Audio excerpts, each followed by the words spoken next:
Welcome to this week's episode of the Nero Show. In today's episode, Cav hasn't broken the tour stage win record. Should we feel sorry for him? ribbed technology, man bras, what is going on with the kits at the Tour de France? Chris Miller's gotten himself another bike. What's the spec? Why is he running it? And Jesse's back racing after a layoff and winning.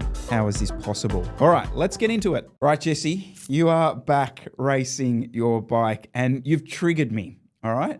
You have triggered me and probably half of Sydney racing scene. So I feel like I'm representing all of them when I have a go at you here. Well, not have a go at you. We're going to talk about this. All right. So you did a crit on the weekend, an A grade crit down Heffron Park, and you won it. Congratulations, you. Thank you. And I wasn't that surprised, you being you, but I went back and had a look at your training. I think we can call it training. Yeah. Right? All right. So since the 28th of May, it's currently the 12th of July, you had done 11 hours on the bike. Yep. 11 hours. Okay. And you went on to win this A-grade crit. I look at it and I go, what's going on here? How can someone on that level of training win? Context. What are we going off? Okay, this is coming back off. Now, why did I do 11 hours of training in a month? Well, because I broke my rib or injured my rib. We don't know what it is. So I had to have that time off. But here's the thing. The form I was in before that happened was probably all-time best crit form. Threshold, probably 400 watts. I had just done a 30-second best ever power. I was in great shape, right? Now, I estimate pretty accurately that over that month, so between 31st of May and that race I did on the 2nd of July, so about a month, I lost about 40 watts on my threshold.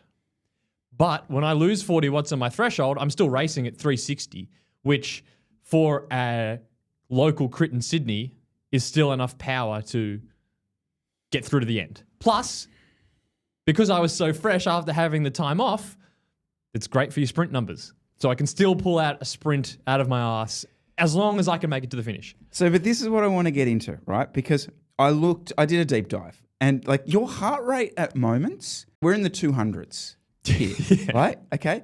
And early on, this is the thing that blows my mind. Early on in the race, there are moments where you've got that sort of heart rate in the first 20 minutes. Mm-hmm.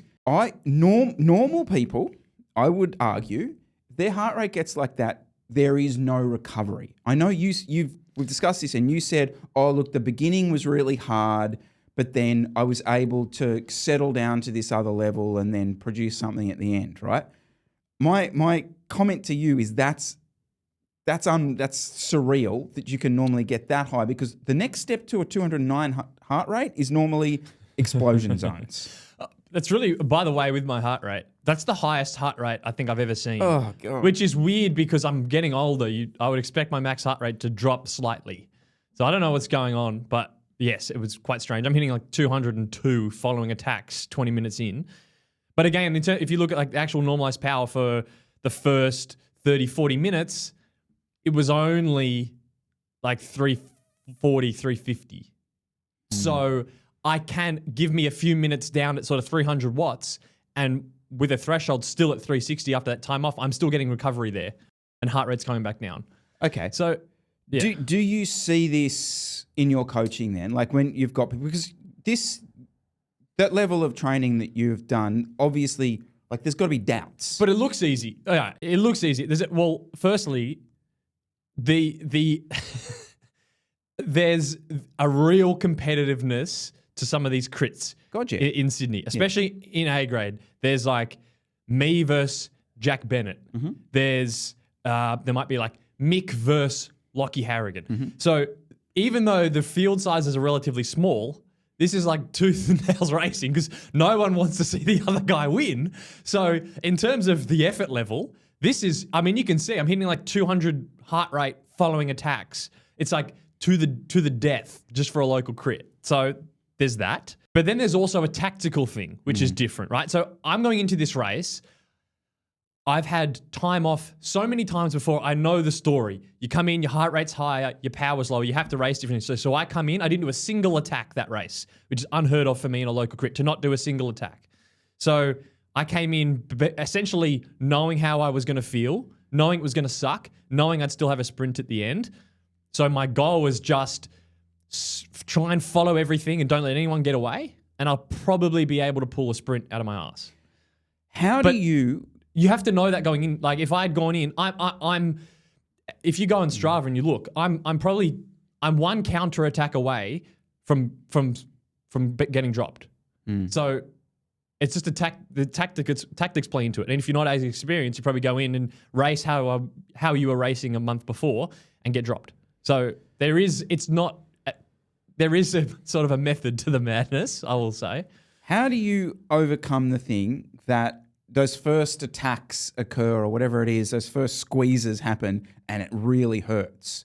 And there's, you know what I mean. I'm coming at it from the perspective of someone who, it's really hard if you're going into a race where you're not prepared. Mm-hmm. You're up against people who are better prepared because, people always say like, oh, be confident in your preparation kind of stuff. You're trying to cheat the exam here is kind of what's happening, right? And so how do you cheat mentally? Well, it's pure ego. Yeah, okay. But I think that's where it's different between like an A grade and maybe a B grade. Mm-hmm. At least maybe it's just me. Maybe I'm just hyper competitive and everyone else isn't as much. But I'm just like looking over, going, "This, I will fall off this bike before I let the wheel go." Yep. Because I don't want these two guys to get up the road.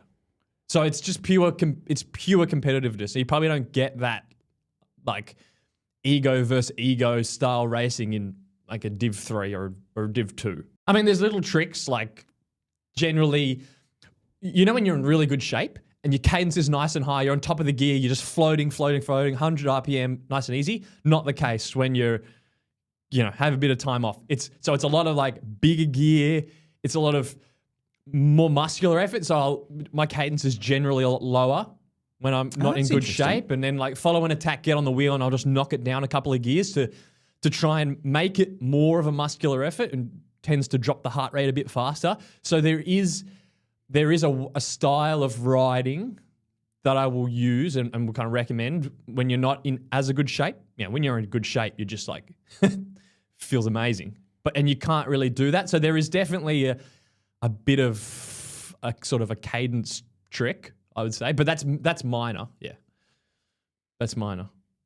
I don't know. I think get to the end and then it's just a sprint, which is. I suppose that's the big thing. Like for someone in your position, if you get to the final straight, you've got a shot at winning the race. Yep. So it's going to be a different mindset. But here's the problem. The problem for you is if let's say your threshold's 320 and you lose 10% in a month, which is sort of roughly what I lost, you're then down at what? Under 300? You're in the 290s. Yep. And unfortunately, 290s in an A-grade crit in Sydney when it's windy is not cutting the mustard. No. But again, like I'm just lucky in the sense that my 10% drops I can still race an A-grade race. Yep. But again, all it takes is it is winter, so the guys aren't in as good shape. All it would take is, one extra person who's in good shape, and I'm probably not winning that because they would attack and get away. So luck of circumstances too. Dan really wants me to take this into the whole, like, yeah, that's all good and well, but like, especially like when you did that video about your nationals prep, and the thing that still blows his mind is this thing where you rode for like 2 months, 3 months. Yeah. And you just got like neatly, progressively fitter, like week by week by week. You did this 1 hour interval. Yeah, it was like 5 or 10 watts a week. 5 or 10 watts a week. And it was just this like curve, well, not a curve, it was just like this straight line for like 3 months. And that is just so irregular in normal people. To see that consistency of yeah. I mean, if you didn't ride for 2 months and we got you full into training, you would see a similar bounce back, I would say. No, it's not going to be to a lesser degree, obviously, in terms of raw amount of watts. You would see that. The only thing I would say is it's easy. Okay, that's true. It is a big increase, but also I'm doing especially at that period of time, I was doing everything right. Yes. It's like I was sleeping 9 hours a night I was eating really well. Like I was purely training. So it's easy for someone like Dan, who freaking goes to bed at 2 a.m. to go, oh, fucking Goyle, Jesus, he's improved so fast. I'm like, you're sending this message to me at 1:30 in the morning. Like you're not in a good state to recover from training. So, okay, you could be jealous and say that I'm talented. I can just as easily go back and say, well, I can spot in 10 seconds ways that you could improve. So I don't know. Yeah, definitely two sides to it. I do kind of hate that sort of, oh, you're so lucky, like it's so easy. I'm like, it probably looks like that, but like a lot of people are kind of soft in the sense that either mentally, I think as well, a lot of the time, and they don't seem to learn from experience. There's a lot of people that get sick, have a few months off, first race back, they've written themselves off before they even get in there. Oh, power's a bit down. Oh, geez, my heart rate's a bit high. You start the race, the heart rate's on there. Oh, I'm already at 175. Oh, shit day. Oh, shit legs. Oh, I'll go home. But there's definitely, yeah, a way to deal with racing when you're not in great shape and a way not to deal with it. And a lot of times it does take essentially turning the brain off a bit, not being so soft, looking at the numbers and worrying about how you're feeling, and just playing the race that's in front of you. Does that actually really happen quite a bit? That people will be really paying attention to their numbers in races and right. All the time, majority of the time. Some of the people I coach, I'm literally saying, please stop looking at your heart rate. Please stop looking at your power. Like you've had 2 weeks off, your power's lower. I don't care. It doesn't matter. It'll come back. For now, you got a race on Saturday, so just toughen up and go and race and try and enjoy it and race well. Stop dwelling on, oh, my heart rate, oh, it's gone down a bit. Oh, my heart rate's a bit high. It's like, yeah, your heart rate's fucking high. You had 3 weeks off. Don't oh, God, it is a wind up. So I don't know if that's necessarily someone being soft, but there's definitely an element of a lot of people are just way too in their head. And there is definitely a time and a place for that analytical side. There's also times to throw that shit out the window and just race. But so much of your confidence in that is the fact that like you're I don't know the term for it, but like a life athlete type stuff. You do know yourself very well. You know how you're going to react. My argument would probably be to a lot of these people that that's kind of an unfamiliar place for them to be, and it's probably not a very comfortable place for them to be. So whereas you can push through that with the confidence that, you'll recover, this will come back, this is fine, this is what I'm doing right now. Potentially it's just that really uncomfortable feeling, I don't want this anymore, get me out. The easy excuse is I didn't race well. Yeah. I don't know how you learn. Yeah. You can only learn that by experience. But there's, again, even in that, there are some fast learners. There's, I'm not going to name people. There's people I'm thinking of that they learn this stuff quick. One race, bang, they learnt that lesson and they'll never repeat it. And there's other people where every it's just a cycle and repeat, and they don't learn as fast, unfortunately. So there's quick learners and there's slow learners. And if people just, pulling back from your own experience and just try and be on the faster side of the learning scale will be a lot better. And this is only one example, but yeah, coming off racing when you're not in as good form, how to get through that is experience. See, I actually I prefer when I'm coming back from sickness or not being riding to use racing a bit as intensity, because I find that far less of a mental fuck up than me doing a VO2 effort and looking down and going, oh God, what? I can't. These numbers are terrible. I'm not going to do the next set of these. I've lost so much. I'm 15 watts off. It's terrible. And whereas if I'm in a race and I'm just trying to hang on to your wheel or whoever it might be, I'm like, whatever. This is what I'm dealing with now. Get it done. Yeah. But you'd hope so. But then there's people in that situation, they'd be looking down at their heart rate on their head unit, and 3 laps in, they'd probably go, oh, I'm already at 180. Oh, it's not a good day. Oh, well. Next attack goes, oh, well, I'll come back in a few weeks when I'm fitter again. And they've just wasted a race. So that I'd say that what you're describing there is at least from what I see, is generally in the minority. I do think with every time I come back to thinking about this stuff, how lucky we actually are to have this stuff here. Yeah. Like, I remember, because I was down south during the week and someone was like, oh, the riding's so good down there. I could live down there easily. And I'm like, I don't think I could. I mean, there's some really nice riding. That's very true. But that wouldn't get me off. You also can't get it online. It's one of my gripes with Zwift. So Zwift is great. You can, if you're, okay, maybe you don't race on the road, but maybe you do Zwift races, which are great. My dad does heaps of Zwift racing. But the problem with the Zwift race, the power's on the screen the whole time. So you never escape it. So even if I was more of an indoor guy and I was doing lots of Zwift races and I had to have a few weeks off, I'd be taping over that. I can't believe there's no setting to hide the power on Zwift. Really? There isn't? All right. As far as I'm aware, unless they've updated recently, that power is always there staring at you in the face. I would literally be taping over the TV screen because that's, geez, imagine you're coming back from a race and you're just staring at that. Oh, yeah. They need if anyone ever played Call of Duty and you have hardcore mode where the heads-up display is all minimal, they need that for Zwift. Yeah, hardcore Zwift race mode. Yeah. Quick shout to Waratah Masters who have taken our what would I call it? Recommendation potentially, and we now have A, B, and C grade. We've got rid of A2 grade, which is news just in. So yeah, and they're allowing under 30s to race Masters, which I kind of think's whatever gets more people racing. I kind of like it. So what's happened with the guys that were in A2? I've seen they've either gone down to B grade, totally fine. If that's sort of where you're actually at, was probably B grade. But then there's guys that were in A2 now in the A grade race who are getting in the break. And this was one we did at Heffron month and a half ago. And the guys that were in A2, they're now in the break, in a group of 4 of us off the front with a guy that used to be racing A2. He's now in the mix with A grade with pretty much like National Road Series level riders.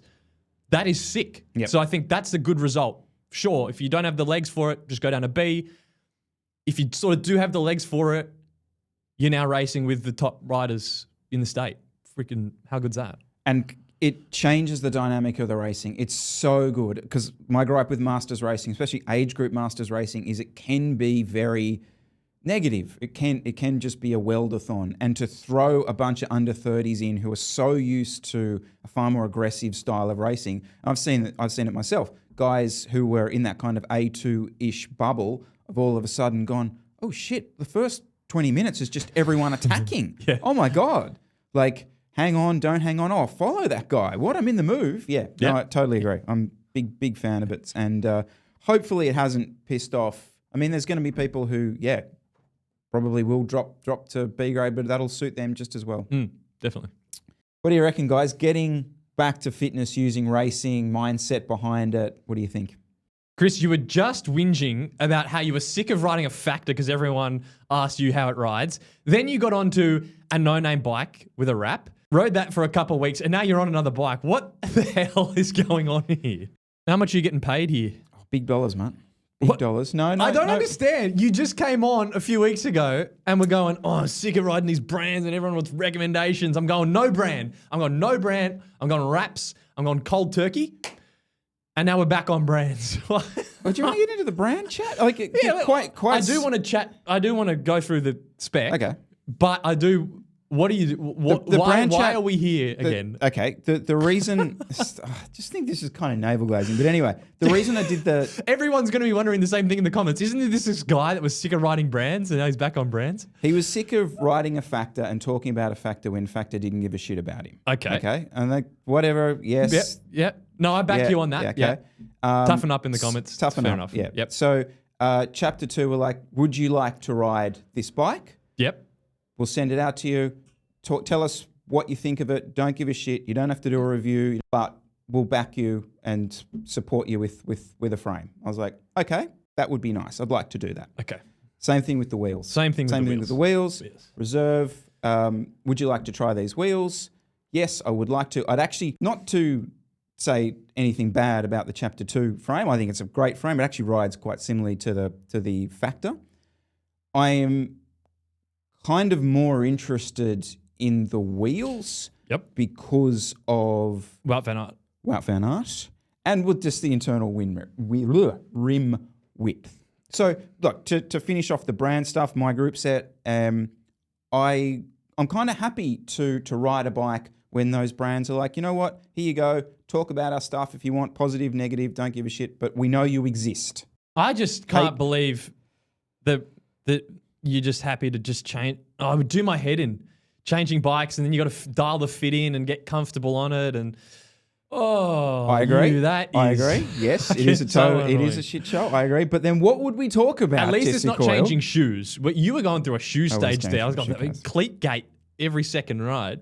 So anyway, the thing that gets I'm interested for you to ride is they're pretty much gravel wheels. I mean, you guys can't see, but the width, I was riding behind you in the park. You're on a gravel bike at this stage. That rear tire is just unbelievable. And it sounds, you were riding next to me and it sounds like you're on a mountain bike. Right, I want to start. I don't know. Just Where quickly, are we at? Can I just quickly give you the specs on this? All right. Yep. So we're looking at a 25 mil internal front and a 24 mil internal rear. It's a 53 deep front and a 63, but it's that rim width that's sort of crazy. So I've got a 28 Conti on the front, and I've probably gone a little bit too far and gone a 30 on the rear, almost just to sort of troll you in the end. Because you don't need it with such a wide rim, right? No. That's wider than Envy. Yes. Right? This is like the widest road wheels you can get, pretty much.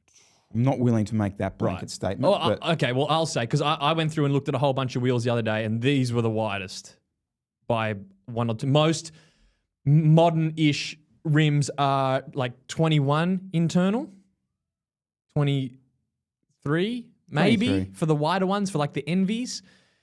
24 and 25, like it's so wide. The perfect setup on that would be a 28 and a 28. But you asked me why I did this, right? In the beginning. You're like, why are you changing bikes? You're an idiot, blah, blah, blah. You liked your old bike, et cetera, et cetera. You're right. You're dead right. You did like that other bike. I do like it, 100%. The Nero bike. Yes. The reason I'm doing this, apart from giving us something to talk about, is what if there's something in this? All right? Like, I'm coming at it from the perspective of this is very different, I think, to what I've ridden before. Mm-hmm. Seemingly, they're like the full KoolAid are trying to get us to do this. Like, if you read all the marketing hype, this is what you should be doing. Fatter, wider, lower tire pressure. That is the thing to do. YouTube is a thing that I do, yes, but before that is a cyclist, right? And I wanted to know, is there a couple of % in this? Ultimately, that's actually all I really want to know. Okay, one thing on the wheels, I don't know if you know, it doesn't even have bladed spokes. Almost certain I remember the Peak Talks of the world saying AERO spokes are faster. They use a CX Ray 2.0 bladed spoke. Fact check. Fact check? Confirm? I'm going in for closer inspection. Oh, wow. Back to the microphone, Jessica, announcing. That is, in fact, a bladed spoke. There you go.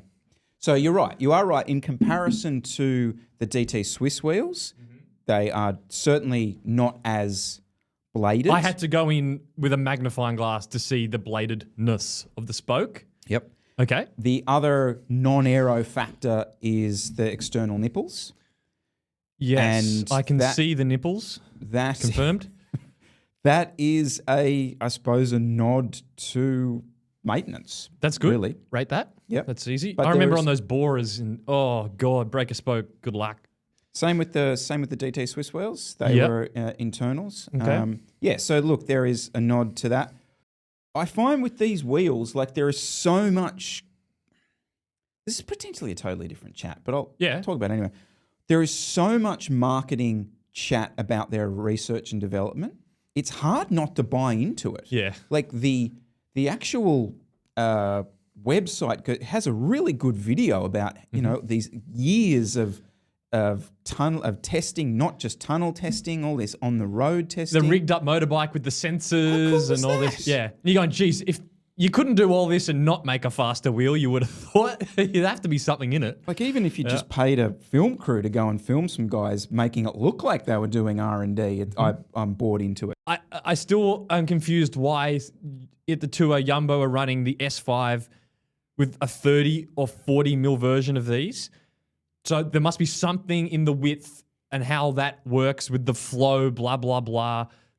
There's got to be something in it. Otherwise, I don't understand why Jumbo wouldn't be running 50s on most of the stages. So that makes me think there's something there. They wouldn't be running it unless they'd tested it. I feel like we're really late adopters to this. There's people. No. I do think that. It's like, especially in the UK, I totally get why everyone in the UK gave up 25s decades ago. I totally get it, right? I know those roads. I 100% understand why you do it. But for all the riding that we do here, it is potentially a bit of overkill. Can I give a little, like, half dozen ride report? Go on. Is that a thing we can Sure. do? All right. 2 specific things. First one, up above 30 k's an hour. You know, like there's that patch of road right at the end of Wakehurst Parkway. So you're getting right towards the end of it. You're in the shoulder. You've probably been like in the AERO position for like 15 minutes coming along that sort of section, maybe a bit less. And I don't know if you've been there in that long, but it's like super rough. And you can't see the roughness because there's sort of a bit of shadow over that road. And I've always tended to find myself like get to that part of like, it's the last K and you're like bouncing along. You're like, I hate my life. And you tend up sitting up, that kind of thing. On these wheels at this tyre pressure around sort of 50, 55, floated over it like it was a dream, okay? 100% advantage. Oh my God, there's so much advantage to doing this. Around Akuna Bay, coming up the steep side of Akuna Bay, not riding full gas, riding sort of endurance up that sort of side, so I'm less than 20 k's an hour. You know, it's that kind of rough chip and seal. It's not loose gravel by any means, but it's bumpy, uneven kind of surface. And at that speed, yeah, it felt like a slug going up there because I felt that additional weight. Almost felt like the tyres were kind of almost glued to the road. Going Weight up because that kind of thing. what? Because the rim's heavier because it's wider, and because the tyres are heavier because they're wider. And they've got more sealant in wider. there. Yeah. So the guys at Caish built this bike for me.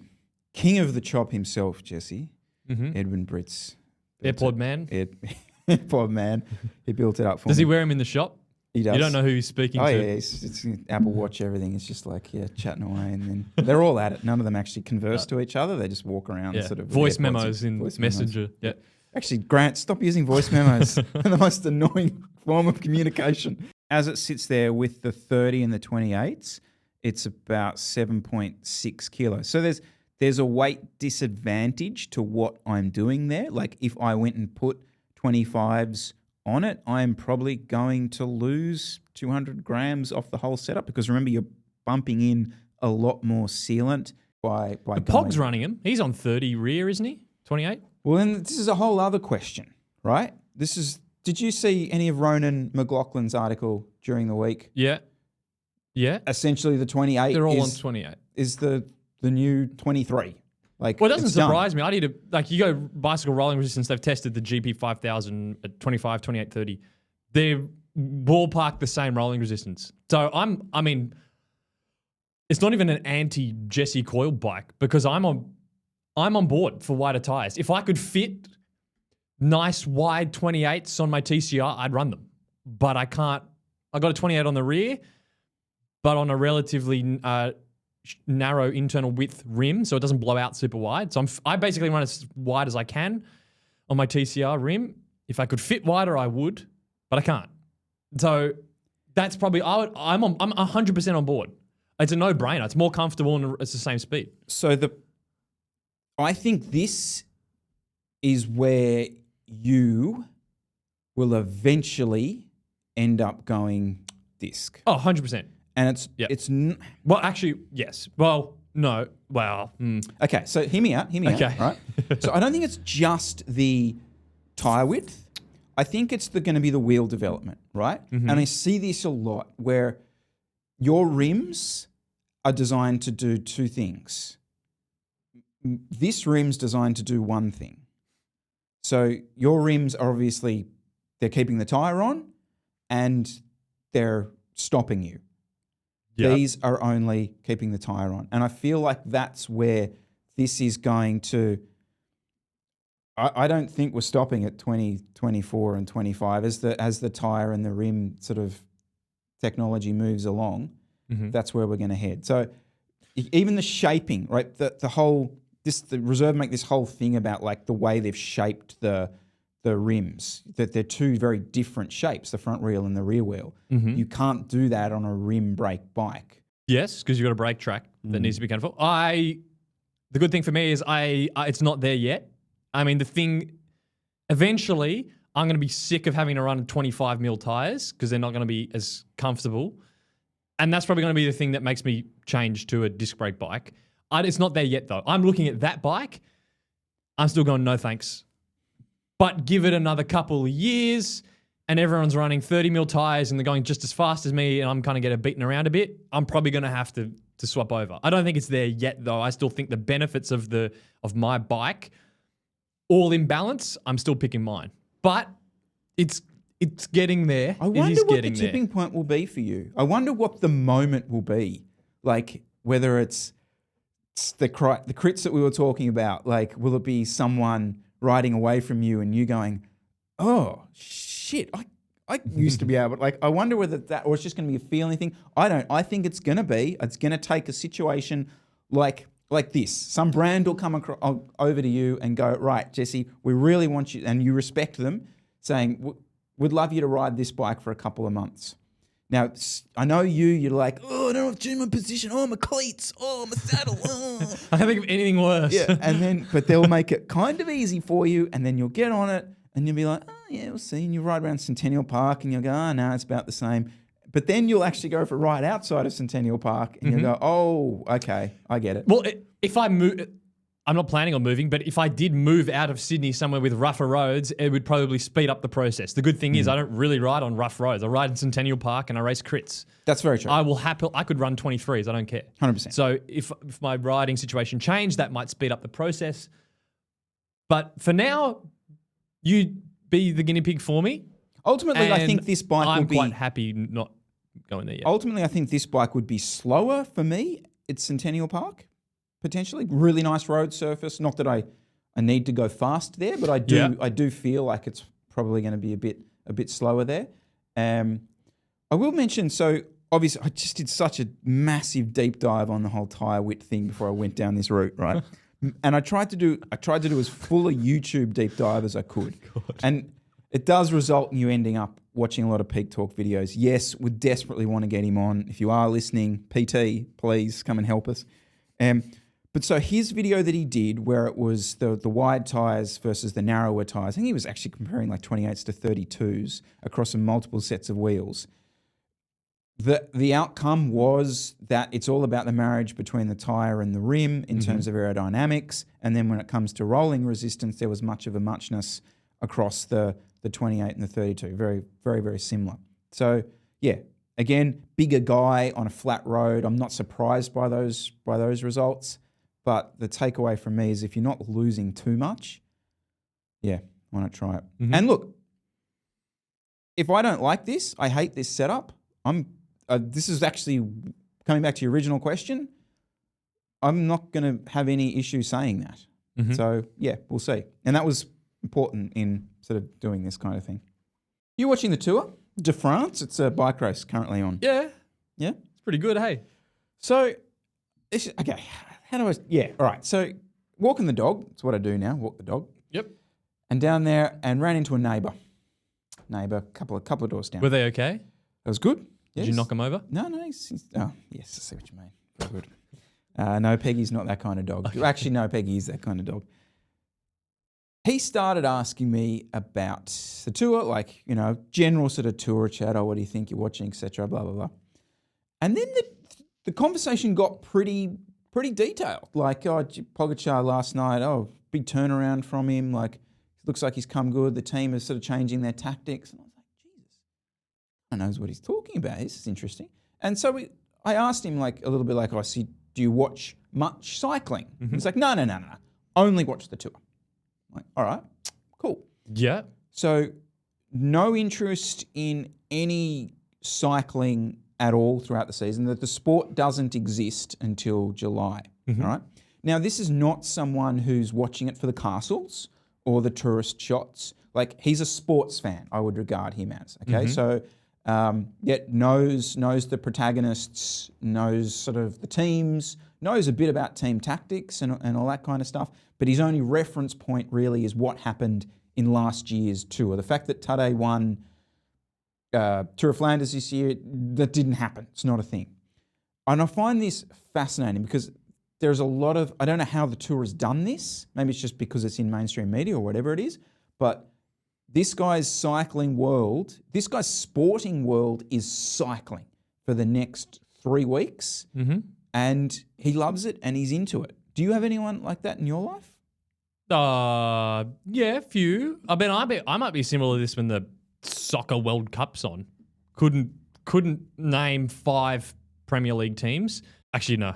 No? Right. I'm not even that interested. Well, not probably to that degree. Seems like he's really committed. But I'll kind of float into, when the Super Bowl's on. Oh, yeah, stick my head in.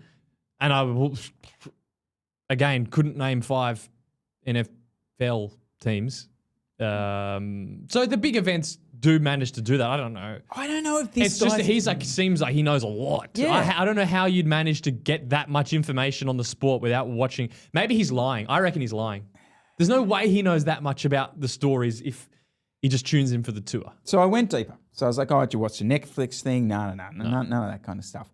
So, but I asked him, well, I didn't ask him, I suggested, did he, obviously you're into it. Why don't you go and listen to The Nero Show. The Nero Show for all your Tour de France updates. Why don't you listen to Lantern Rouge to give a bit of a tactical kind of thing on it? He's like, oh yeah, I'll give it a go. Anyway, so followed up with him, hated it. Oh. Hated it. So obviously that crossed the threshold into too far. Mm-hmm. Didn't dislike the guys, but just the content was not relevant to him. He wants a Matt Keenan Yes. wrap up. Yes. Not a Benji Narson wrap Yeah. up. Okay. Yeah. So yeah, I just kind of and it's so easy for us to kind of sit down and bemoan commentators and things, but they obviously know their audience. Like this guy is their audience, and it's a perfect outcome for them. I don't know. I think the reason I brought this up was is there a way to get this guy watching more of the sport, or is this a done deal? Do you think? I don't. No, I done don't know. deal? No, I don't think so. No, I know it helps that the tour is on our night time, so it's so easy to watch the first hour, and they're probably softer on the commentary, more inviting on the commentary. So it's easy to get into. The timing is good from that. He will. Yeah, you're right. Tune in 8, 9 o'clock and watch he'll watch the whole stage. What? Whole stage. Jesse, there are so many of these people. We are pathetic in our, and I get this a lot from people why aren't you watching the whole thing? Half my mates who don't watch cycling will watch all the stage. All the stage. I actually feel really sorry for the Americans because they missed the start of the stage. The start of the stage for them is at 2 a.m. or 1 a.m., I think. Maybe not 1 a.m. 3 a.m., I think. So they miss the best part of the stage, in my opinion. I love the first hour. The first hour is sometimes the best. I think we've got it perfect. We get to watch the best racing and we come in and just see how it ended. Yep. The Americans wake up and they've missed Pogačar and Vingegaard following early moves. I think we're really lucky. I do the doping chat though. I kind of flop back and forth. I spend 90% of my time. I try not to think about it too much, but when I do, 90% of the time, I think maybe I'm naive, but I go, yep. I think most of the guys aren't taking anything, and the reason they're riding so fast is from other advancements, and I'm more happy.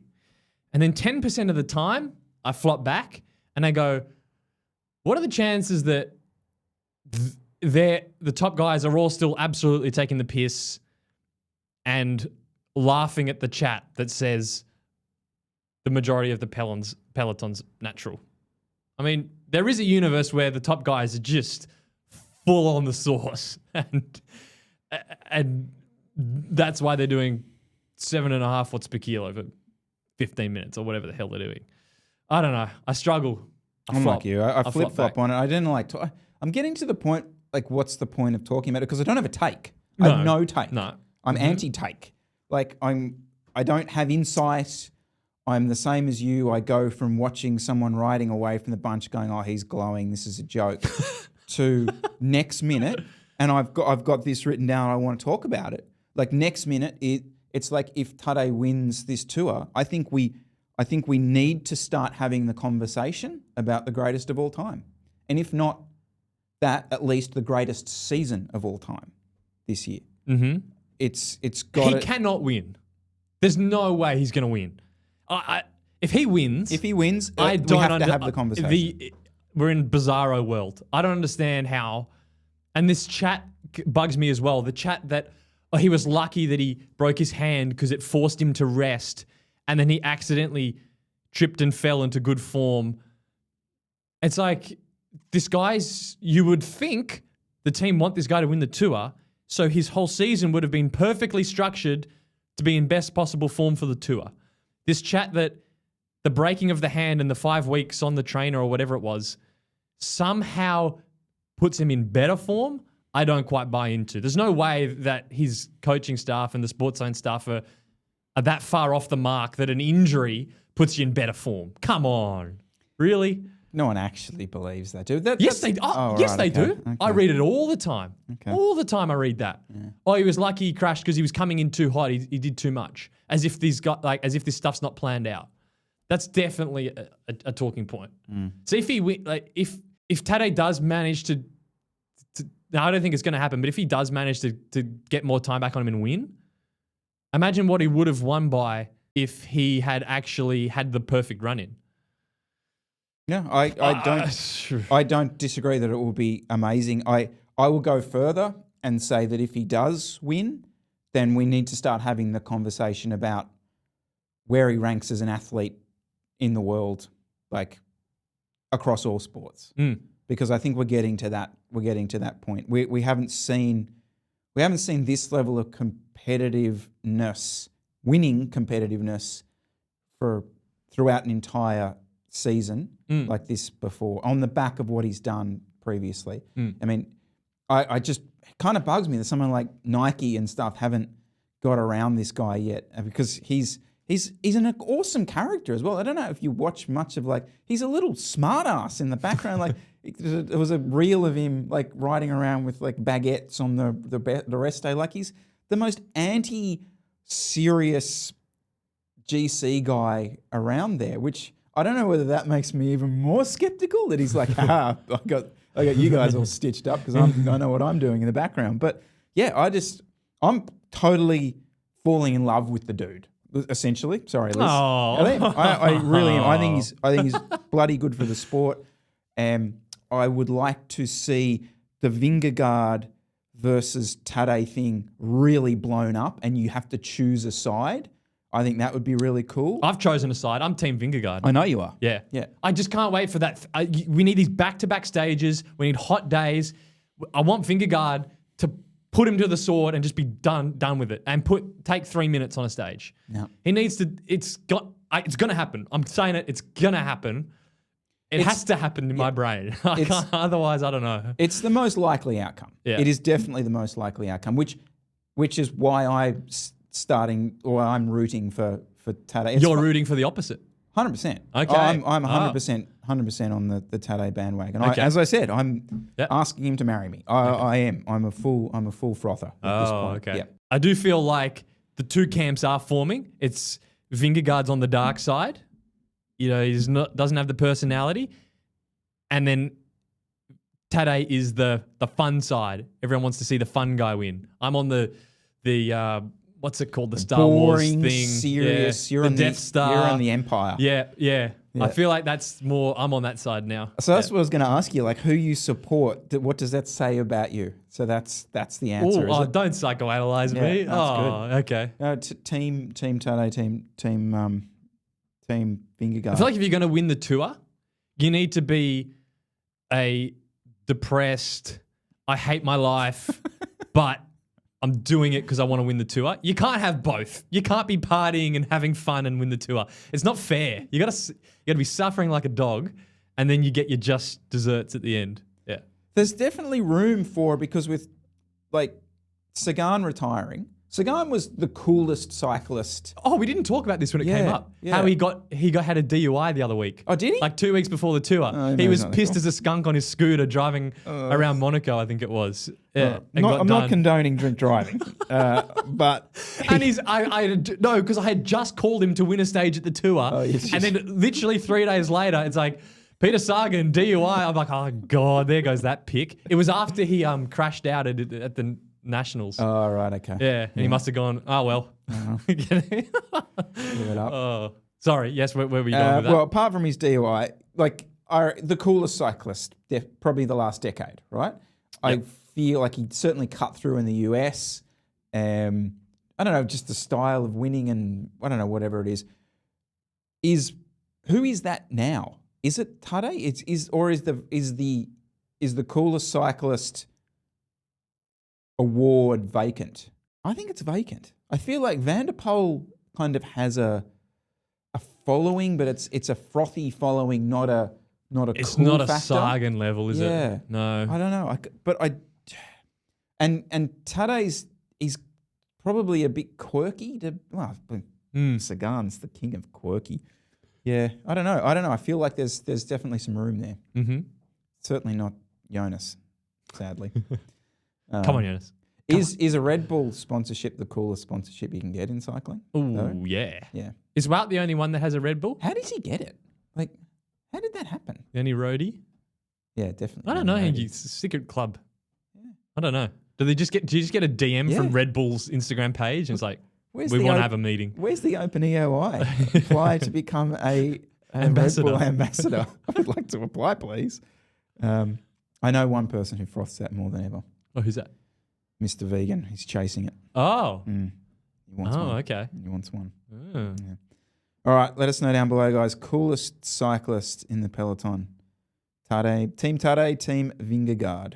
I'll just add, we don't know him that well because we're in the western side, but I think Rigoberto Urán, if you're in Colombia, he's the cool. Because Tade went to, early in the season, went to Colombia and they were out partying with Urán, apparently. You do the Urán circuit, party circuit. I feel like he's probably, he doesn't flash it as much, but he's probably got it. And because then he goes to Miami and yeah, he's got it. Seems like he's got it pretty well dialed, yeah. So Cav crashed out, so he's not going to break the tour record unless he comes back for another year. And there was big pity parties on social media for him. And I was also, had a moment, I was like, damn it, it would have been cool to have seen history being broken and be in my like prime of cycling as that happened. That would have been cool. But then I was kind of, should we feel sorry for him for that long? Because at the end of the day, you're a professional athlete. You're paid a handsome salary to do a job. Now, you haven't made history by breaking that record, but at the end of the day, you still got it pretty good. You still got another season. You still got all your sponsorships. I don't know. Should we feel that bad for that long? Answer is no. And there are just two reasons for it from my perspective. The first, this is going to sound really harsh, but I feel like people saying that they're sorry for him is like what your initial reaction was that thing of, it was almost like a selfish reaction of, shit, I really wanted to see that. Like, did you not, when he kicked in stage 9 and he got the jump, I was like, here we go! I was like a little boy. Yeah. And then his chain dropped and all the rest of it and he didn't get there. And I was, bummed out because there was the moment. And then, of course, the next day you get that news and you feel sad. And I reckon I was sad because I would have loved to see that moment. Okay? Mm-hmm. We should feel sorry for dudes like Sonny Colbrelli. Mm-hmm. Like, I don't know, I haven't watched a GCN Plus film potentially ever, but I watched that one on him because I was really hoping to get a bit of something into his heart condition. But that's a really terrifying / sad story about a guy who, we all know sort of what's happened with him. Died, basically, for 3 minutes. Yep. Came back. That's someone who we should feel sorry for because he's got this going on in his life as well. Yeah, that's my take with Cav. And to be fair to Cav, I don't think he wants people feeling sorry for him. Like that's not his go. Okay. Yeah. Do you reckon? The problem is, it's the pity party stories and the emotion that makes the sport in some of those moments. So you got to have them, but at the same time, we shouldn't feel bad for a professional athlete that still has, in the grand scheme of things, nothing going wrong. You just haven't become the GOAT, unfortunately. Yeah. No, he is the best sprinter in the world ever. Definitely. Yeah. The record doesn't mean that much to me personally, like having to see him break it or not, because I don't think eras are that relevant across generations. Mm-hmm. I just wanted to see him win again because one for the old blokes type thing. That's what got me up rather than him getting the thing. So best sprinter of all time. It's not up for debate. Okay. Yeah. I reckon roll him out for one more. Oh, 100%. Come on. Yeah, madness. It was good chat. People saying Ineos should sign him. Well, Viviani is still on the Ineos payroll. Did you know that? Is he? Yeah. What, for track? Yeah. Yeah. Okay. Yeah. Sure. So sign Cav. Sign Cav. Let's go. All right, we're going to roast them? Yeah, let's do it. Oh, it's been a while since we've roasted. But this one triggered me, Jesse. This one really triggered me. Thumbnail, everything. So GCN video, which was how to try do a Van der Poel training session. I was like, oh, kind of interesting. And off the back of the coach, Tade's coach being on, all the rest of it. And what I witnessed was the most disgusting 10-minute ad for Shimano. 20-minute ad. 20-minute ad. I don't know which way to take this because it says ad. Like it's not. They're not hiding the fact that it's an ad. So what can I say? It has the includes paid promotion tab. Like it's all there. It's all obvious. We all know the whole Shimano power meter thing, etc., etc. And this was this. Oh, Team Alpecin choose to ride the most accurate power meter out there. They've got. They leave no stone unturned in the search for the best performance, and to use the best, we need to use the Shimano power meter because it's all got these wonderful accuracies and vector analysis and all this kind of stuff. And maybe I'm just like, well, no, I am quite cynical, but this one just set me off. Why would Shimano waste money doing an ad? Why don't they just take that money and actually just try and fix it? I don't understand. In the comments, I came straight to the comments as soon as Simon mentioned Shimano and accuracy in the same sentence, and I wasn't disappointed. And GCN have hearted the comment. Another one. Shimano power meters don't have a good rep though. And GCN replied, "Glad you have enjoyed it. For some more training content, why not check it out how to climb like a pro?" It's to be fair, they're not deleting the comments to say the power meter sucks on the ad for it. This is weird. Why would they bother? But I think the thing that really triggered me about it is like I got no issue if this was like if the thumbnail was like the Shimano power meter and it was like training with the Shimano power meter or something like that, right? And whatever, it was at least it was in your face. Yeah. But the whole putting it around the Mathieu Van der Poel trying to survive a training, it's the title of a video, the thumbnail of a video that. I don't know, Francis K, or I'd do, basically. Like, and that's what kind of bugs me because it's trying to give a sense of rational, like reality, like not an ad, even though I know it says it's an ad and all the rest of it. So I haven't actually watched it. So they say in there using they say it's a good power meter. Is that what they say? The most accurate. Is that what? Actually, who's this bad for? Is this worse from GCN or is this worse from Shimano? So, okay. You could say Shimano are wasting their money and they should just try and fix it instead of advertising something that clearly doesn't work. That's, you could say that's their prerogative. Or is this bad on GCN for accepting an ad and promoting a product which clearly doesn't work very well? When they would know that. Like, surely GCN know that it's not a good power meter. So if Shimano email you or email the things, we want to do an ad for the Shimano power meter. Can you come on and say it's the most accurate power meter? Come on, say no. More specific to this video though, Van der Poel and his teammates use Shimano power meters so they and their coaches can accurately monitor their every pedal stroke and then afterwards assess their form and fitness when they push on in training and critically to back off. Now, how power meters work, it's really clever, actually. I'll quickly run you through the strain gauges on each crank to measure how the force nature is putting the pedals in additional... So who's at fault here? Who are you dumping bucket of ice on? Why are they flogging a dead horse? This is what I don't get about this. This makes no sense to me. Like, surely at this point with the accuracy of this power meter, you don't want more information out or don't want more false press about it. Like, this makes no sense to me. So you still bought one, but you still bought one because you like the look of it. Yeah. So why not just do that? Just shut up about it. People will still probably buy it. Yeah, I don't know. I don't get it. And I'm going to call GCN. Come on, GCN. Don't accept an ad for something that doesn't work. If Shimano emailed you and said, hey, we want to make a training video, we'll give you... The answer's probably yes. Okay. All right. That answers that. I don't even need to name a price. My only pushback would be if, so let's say Shimano comes to Chris and says, oh, we want you to 10 do grand. 10 One grand. video. Yeah, 100%. Yeah. Yep. Yeah. But 5 grand. my only it would come down to this. Okay. I'm happy to sit here at the table. Sorry, 10 grand. Yeah. Okay, 10 grand was way too much. Yeah. Let's say family holiday to pay let's say for. 2 grand. Yep. Yeah, probably. And pay for an hourly rate for the time it takes to do the video. Yeah, definitely.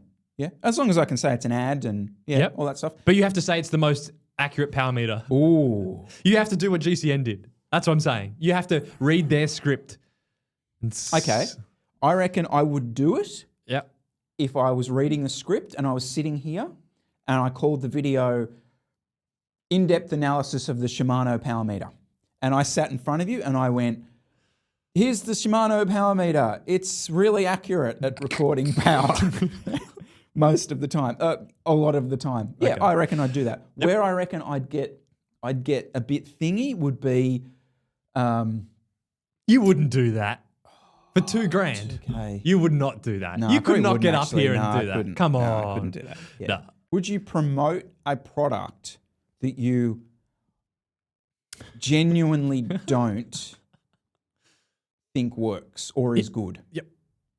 And you were being paid to do it? Oh, so it'd be different. If a ketone company was like, could you do a video with these ketones? Probably no harm, no foul. I wouldn't turn my nose up. But to come on and say the Shimano power meter is the most accurate power meter. I almost think we're in a weird position with that because it's almost like if we did it, our audience would almost laugh. There'd be no value in it. Yeah. Like, what are they doing? Are they doing a piss take video? Whereas, I think if it was something more like ketones, which I don't use, I don't necessarily have an opinion on them. But if I had a script to say, I don't think I'd have a problem saying that they're the key to my success. I don't know, like whatever that might be. Yeah, I don't particularly have an issue with that. So I've spotted the UAE riders have definitely been using this. Show that. The bra. They've definitely been using the man bra because you can see it pop out under the bottom of their sleeves. So they're definitely cupped. But in the last few stages, it looks like Pissy have just made a jersey that has this on the sleeves. Have you got a picture there? Can you show me? I do have a picture. So go on UAE Instagram, and there's a photo here of Mikkel Bjerg. And you can see, so it's the jersey. The black sleeves. There's a white seam on the inside, and that looks like it's the same strip, but it looks like it's actually the sleeve. That doesn't look like a base layer. Is it? He's not wearing a base layer in that. No. You're right. He's not wearing a bra. So somehow Pissy. No, I'm calling BS on that. Have managed to copy the jersey. No, pull up. Hang on. Grab that AERO jersey. You got it there? This one? Yeah, grab that. The bra? No. Have you got the AERO jersey there? Yes. Yeah. Look at that. You don't think that's it? No. No, it's definitely... So this has... The strips on this, the thick strips are sticking out. On the bra... Oh, I see what you... The thin strips are sticking out. So if you zoom in real close, the bits that are sticking out of the jersey are the thin strips, which is same as Are the you bra. looking at the same picture as me? Which Yeah. picture are you looking Mikkel Bjerg on their latest post. at? That one. Yes. Yep. So if you and so even on the first one, the first photo there, where you've got Micah, Yeah. those are strips. So the bit that's sticking out of the jersey is the thin bit. Yeah.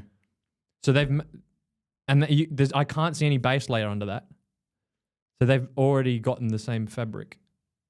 That's interesting. Yeah, that is interesting because it's almost as though, because that's the difference, isn't it? The ribbing goes out as Yes. opposed to coming in. This is you can say like it's embossed because the Yes. ribbing goes in, whereas this is on top. Yeah. Yeah.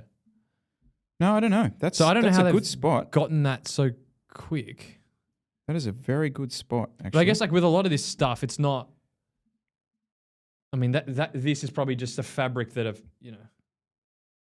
I mean, is this made Well, it's not. specifically for Rule 28, or is this a fabric that anyone could get access to? I I'm don't sure wonder it's how that something works. anyone can get access to. You'd have to suspect. There's no base layer being worn there, but there's definitely one being worn there. But you notice, like, Because the UAE were running the man bra all year. mm-hmm. Jay was running it all Yep. year.